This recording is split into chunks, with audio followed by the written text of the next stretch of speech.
Good morning to all of you, class 7th students. Yesterday, last video we have started new chapter 13 congruence and we have discussed in this chapter congruence. What is congruence? ठीक है ना। तो congruence के अंदर हमने समझा कि line segments कब congruence होती हैं, एंगल कब होते हैं, ट्रिंगल कब होते हैं। ठीक है ना। आज हम लोग डिस्कस करेंगे congruence ऑफ क्वाड्रिलेटरल्स। क्या डिस्कस करेंगे?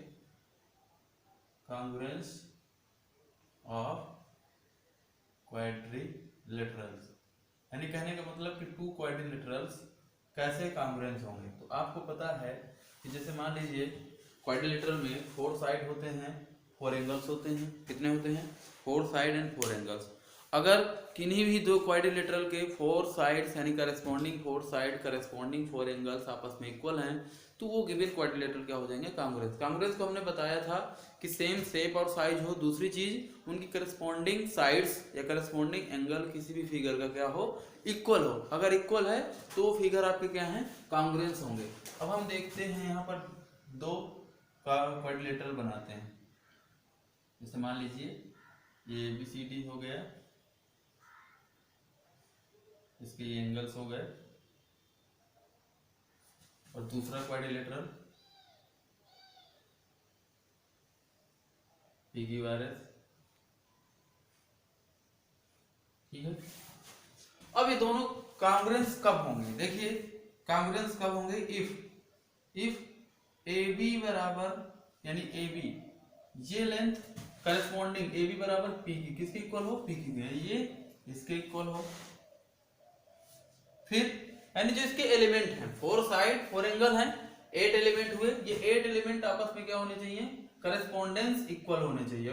करस्पॉन्डेंस इक्वल है तो आपके ये क्वाड्रिलेटरल क्या हो जाएंगे? कॉन्ग्रुएंस हो जाएंगे। फिर BC इक्वल होना चाहिए QR के। ये होना चाहिए, अगर ऐसा है तब ये क्वाड्रिलेटरल कॉन्ग्रुएंस होंगे।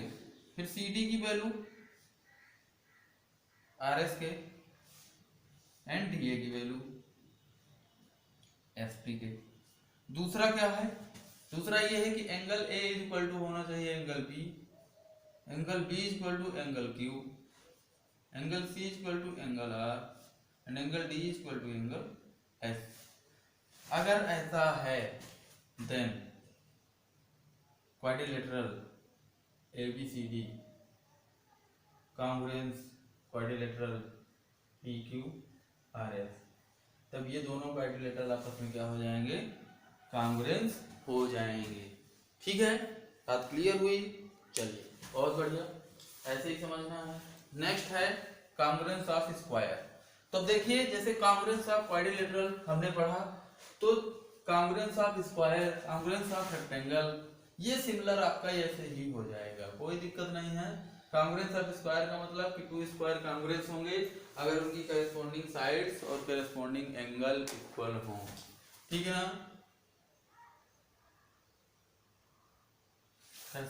कॉन्ग्रुएंस ऑफ स्क्वायर्स में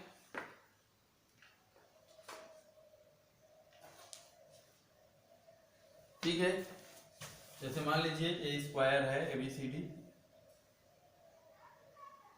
दिस इज ABCD स्क्वायर। अब आपको पता है कि इसकी सारी साइड्स क्या होती हैं? इक्वल होती हैं और ईच एंगल 90 डिग्री का होता है।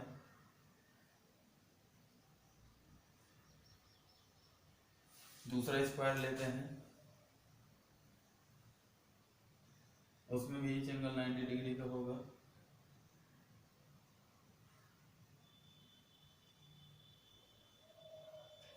ठीक है, मान लीजिए ये आपका हो गया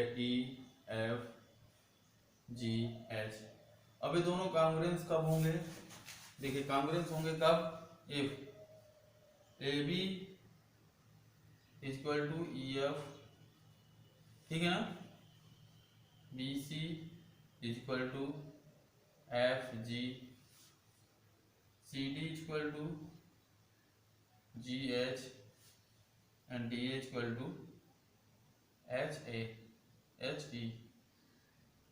ठीक है, अगर ऐसा हो, और साथ ही साथ angle A equal to angle B equal to angle C equal to angle D equal to angle E equal to angle, ये तो इसके होते हैं 90 डिग्री के, इसमें कोई बताने की जरूरत ही नहीं है,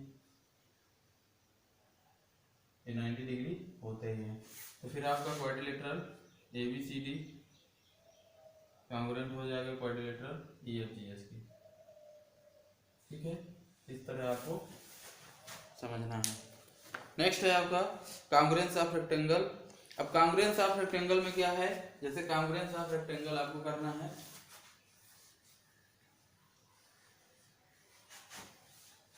तो कांग्रुएंस ऑफ रेक्टेंगल में उनकी करेस्पॉन्डिंग साइड्स इक्वल हो।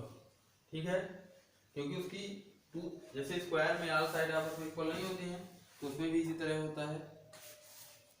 और ईच एंगल 90 डिग्री का होना चाहिए।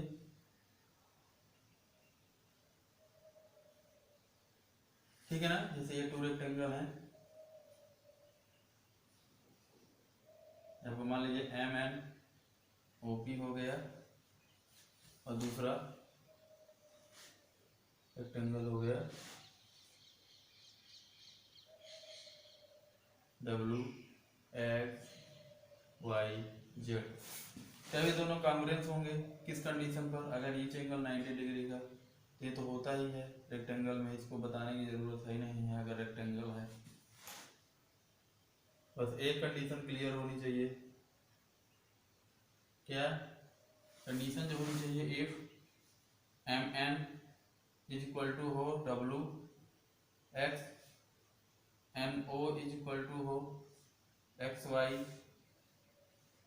OP इज इक्वल टू हो ZY, and PM is equal to हो YW। अगर ऐसा है, ये कंडीशन अगर सेटिस्फाई कर रही है, देन भाई बाकी एंगल तो 90 डिग्री के है ही हैं, आपस में बराबर है, then quadrilateral MNOP congruence quadrilateral WXYZ। ठीक, चलिए किस तरह कर लेना है, समझ लेना है। अब देखिए कांग्रुएंस ऑफ कंडीशन ऑफ कांग्रुएंस दी गई है, तो आपकी कंडीशंस ऑफ कांग्रुएंस में देखिए गिवन है, जैसे लाइन सेगमेंट फिगर है और उसकी कंडीशन है, जैसे लाइन सेगमेंट है, तो लाइन सेगमेंट कब होती है, length of line segment should be same. क्या होनी चाहिए, लाइन सेगमेंट की जो लेंथ होनी चाहिए वो शुड बी सेम होनी चाहिए। एंगल्स में क्या है, measure of angle should be same, जो एंगल हो वो सेम होने चाहिए। ये सर्किल की रेडियस हो, सर्किल की जो रेडियस हो वो सेम होनी चाहिए। स्क्वायर की length of side should be same, क्योंकि एंगल तो ना सेम होते ही हैं। ठीक है ना, रेक्टेंगल में भी लेंथ और ब्रेड्थ शुड बी सेम होनी चाहिए। और इक्विलेटरल ट्रायंगल में length of the side should be same. तो ये आपको टेबल नोटबुक में बना लेना है और अच्छे से समझ लेना है। ठीक है, एक्सरसाइज नेक्स्ट वीडियो में आपको समझा दी जाएगी। Okay, bye bye.